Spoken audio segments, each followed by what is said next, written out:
वैशाख मास में माधवी लताओं से व्याप्त वृंदावन में रासेश्वर श्री कृष्ण ने स्वयं रास का आरंभ किया। वैशाख मास की कृष्ण पक्षिया पंचमी को जब सुंदर चंद्रोदय हुआ, उस समय मनोहर श्याम सुंदर ने यमुना के तटवर्ती उपवन में रासेश्वरी राधा रानी के साथ रास विहार किया।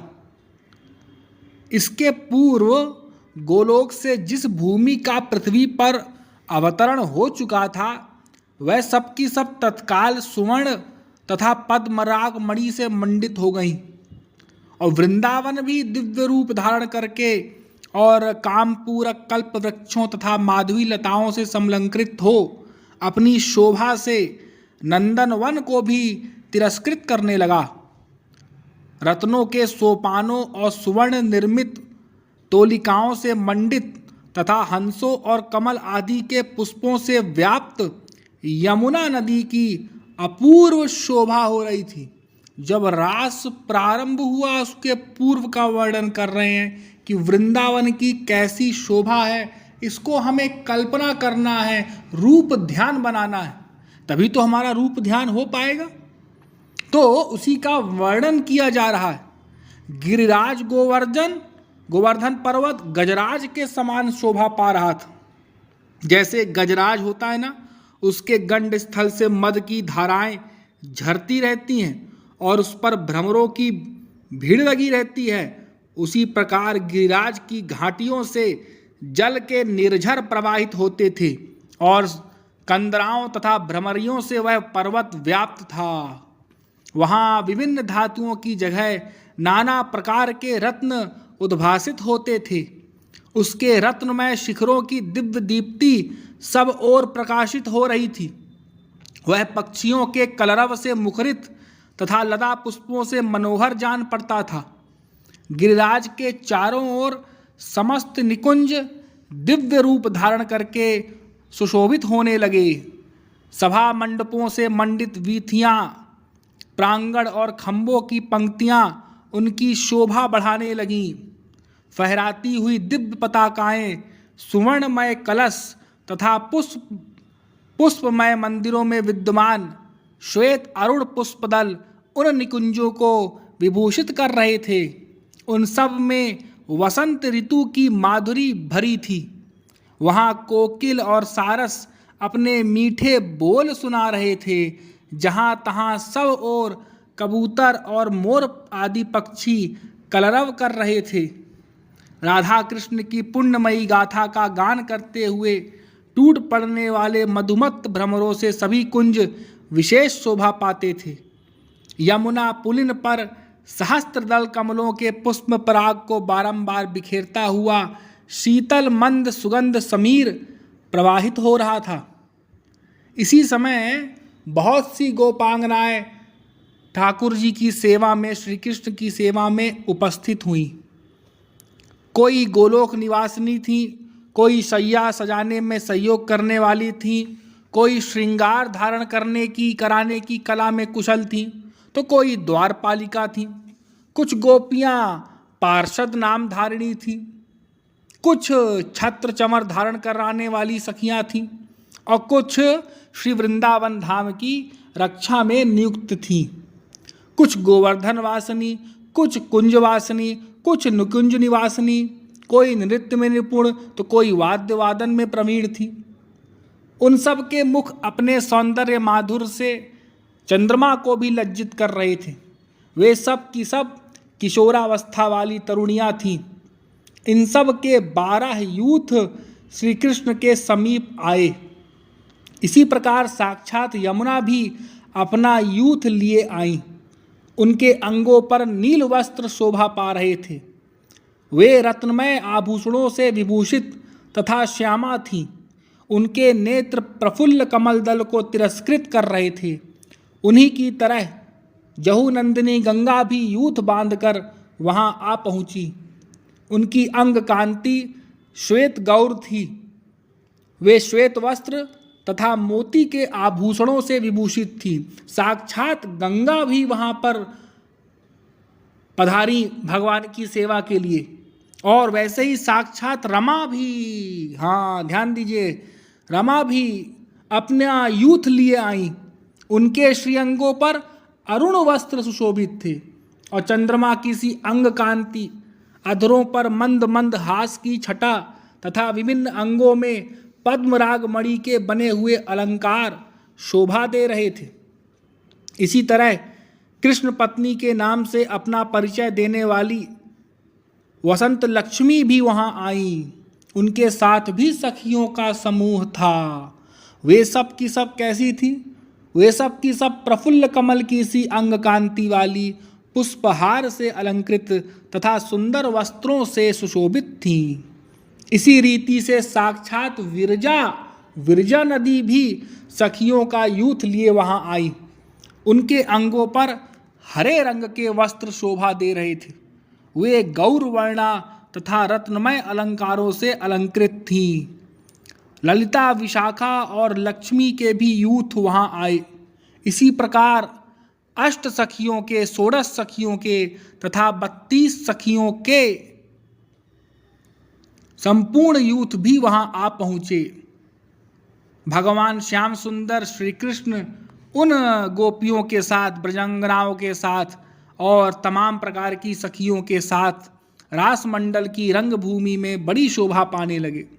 जैसे आकाश में चंद्रमा ताराओं के साथ सुशोभित होते हैं, उसी प्रकार श्री वृंदावन में उन सुंदरियों के साथ भगवान श्री कृष्णचंद्र की शोभा हो रही थी।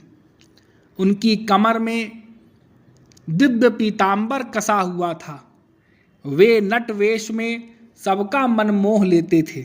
उनके हाथ में मुरली थी। वे वंशी बजाकर उन ब्रजांगनाओं की प्रीति और अधिक बढ़ाते जा रहे थे। सिर पर मोर मुकुट, वक्षस्थल पर गुंजमाल, वनमाल तथा कानों में कुंडल। इस प्रकार ठाकुर जी राधा रानी के साथ यमुना के पुण्य पुलिन पर आए। उन्होंने अपनी प्राण वल्लभा श्री राधा रानी का हाथ अपने कर कमल में ले रखा था। यमुना के मनोहर तीर पर उन गोपियों के साथ श्याम सुंदर थोड़ी देर बैठे रहे। फिर मधुर मधुर बातें करते हुए और प्रिय वृंदा विपिन की शोभा निहारने लगे। वे राधा रानी के साथ चलते और हास विनोद करते हुए कुंज वन में विचरने लगे। एक कुंज में वे राधा रानी का हाथ छोड़ करके कहीं छिप गए, किंतु एक शाखा की ओट में उन्हें खड़ा देख राधा ने माधव को जाके पकड़ लिया। फिर राधा उनके हाथ से छूटकर पग पग पर नूपुरों का झंकार प्रकट करती हुई भागी और ठाकुर जी के देखते देखते कुंजों में छिपने लगी। ठाकुर जी ज्यों ही दौड़कर उनके स्थान पर पहुँचे, त्यों ही राधा रानी वहाँ से अन्यत्र चली गईं। वृक्षों के पास हाथ भर की दूरी पर इधर उधर वे भागने लगी। उस समय ठाकुर जी के साथ राधा रानी की शोभा उस प्रकार हो रही थी जैसे सुवर्णलता से श्याम तमाल की, चपला से घन मंडल की तथा सोने की खान से नीलाचल की होती है।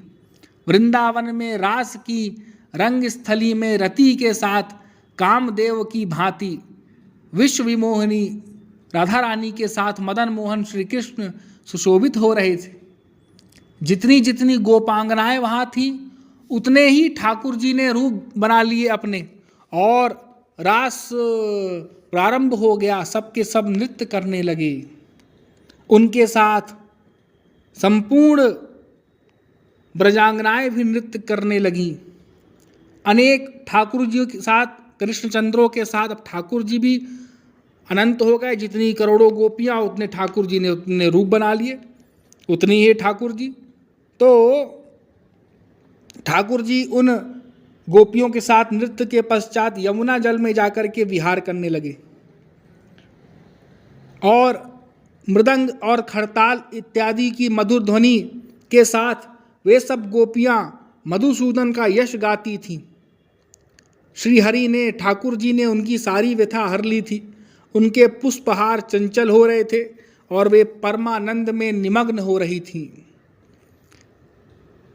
जिनके सुंदर हाथों से ताड़ित हो उछलते हुए वारी बिंदु, जो फुहारों से छूटते हुए असंख्य अनुपम जलकणों की छवि धारण कर रहे थे, उन ब्रज गोपियों के साथ वृंदावनाधीश्वर श्री कृष्ण ऐसी शोभा पा रहे थे मानो बहुत सी हथनियों के साथ यूथपति गजराज सुशोभित होता है। आकाश में खड़ी हुई विद्याधरियां देवांगनाएं तथा गंधर्व पत्नियां उस रास रंग को देखती हुई वहां पुष्प वर्षा कर रही थीं। उसके पश्चात ठाकुर जी ने जल क्रीड़ा समाप्त करके और समस्त गोपांगनाओं के साथ वे गोवर्धन पर्वत को गए। उस पर्वत की कंदरा में रत्नमयी भूमि पर रासेश्वरी राधा रानी के साथ श्याम सुंदर ने रास नृत्य किया।